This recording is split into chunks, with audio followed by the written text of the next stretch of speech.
Oral as sy betrokken die goede. Sy is like Kan ek iets lees miskien? Dink van die lyrics. ja? Ja. Ek het toch hier gaan misschien een stukje reden. Dus als nog eens die dan doen was, ons aardjes hier, dan was iets hier. Ja, yes. Ik heb nog wat. Excuse. Kijk, dat is, ik heb hier lyrics geschreven in verband van story, meneer, nommerskap, album en zo.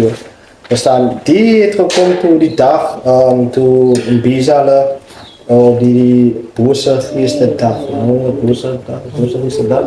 En daarna, dat is zo dat je, ja, dus we nog elkaar gekomen had. Yes, die bosse trek weg. Verstaan je, dat type dag. En toen ik gedacht, maar kom ik schrijf daarover. Oké.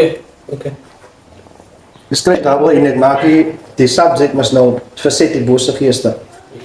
En dan heb ik lyrics geschreven, dus ik meestal, of deze daar doen, ik maak vocals, verstaan in verschillende flows, maak het als een poetry of zo, of gospel rap, however.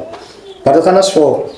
Die scholie manier op onze kinders, jongeren en mensen, als die dier, dit was released, zo vinden, uit die put van die vier van Jal en voor het woord vertel zoals kinder. En het kreeg die verder dat beland in jezelf voor die beels als sinners.